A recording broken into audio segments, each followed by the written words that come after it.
ആലത്തൂർ മണ്ഡലത്തിൽ ഇനി മുതൽ 8 മിനി മാസ് ലൈറ്റുകൾ മിഴി തുറന്ന് വെളിച്ചം പകരും. കെ.ഡി. പ്രസന്നൻ എം.എൽ.എയുടെ 2022-23 സാമ്പത്തിക വർഷത്തെ എം.എൽ.എയുടെ ആസ്തി വികസന ഫണ്ടിൽ നിന്ന് അനുവദിച്ച തുക വിനിയോഗിച്ചാണ് മിനിമാസ് ലൈറ്റുകൾ സ്ഥാപിച്ചത്. Swathi junction, Karuvatta, buds school, Irattakulam, Chanthapura, Vaveli ASM school ground, Velakkulam, Plakkaparambu, Koorode എന്നീ പ്രദേശങ്ങളിലാണ് മിനിമാസ് ലൈറ്റ് സ്ഥാപിച്ചത്. മിനിമാസ് ലൈറ്റുകൾ കെ.ഡി. പ്രസന്നൻ എം.എൽ.എ ഉദ്ഘാടനം ചെയ്തു.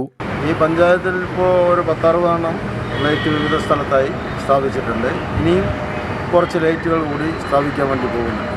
അപ്പോൾ എല്ലാ നാട്ടുമ്പുറത്തും നഗരങ്ങളിൽ കാണാവുന്ന ഏറ്റവും നല്ല ലൈറ്റുകൾ എത്തിക്കുക എന്ന കാഴ്ചപ്പാടിലാണ് ഇത് ആസൂത്രണം ചെയ്തിട്ടുള്ളത്.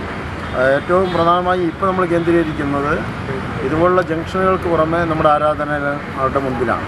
ജനങ്ങൾക്ക് ഏറ്റവും കൂടുതൽ ഉപയോഗപ്രദമാകുന്ന നമ്മുടെ അമ്പലങ്ങൾ, പള്ളികൾ, കാവുകൾ, മറ്റു തര സാംസ്കാരിക കേന്ദ്രങ്ങൾ, അവിടെയെല്ലാം ലൈറ്റ് സ്ഥാപിക്കാൻ വേണ്ടി നിശ്ചയിച്ചിട്ടുണ്ട്.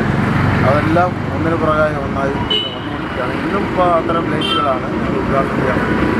ആലത്തൂർ പഞ്ചായത്ത് പ്രസിഡന്റ് ഷൈനി അധ്യക്ഷയായി. വൈസ് പ്രസിഡന്റ് ചന്ദ്രൻ പരിവായ്ക്കൽ, ത്രിതല പഞ്ചായത്ത് ജനപ്രതിനിധികൾ, ഉദ്യോഗസ്ഥർ, പൊതുജനങ്ങൾ എന്നിവർ ഉദ്ഘാടന ചടങ്ങിൽ പങ്കെടുത്തു.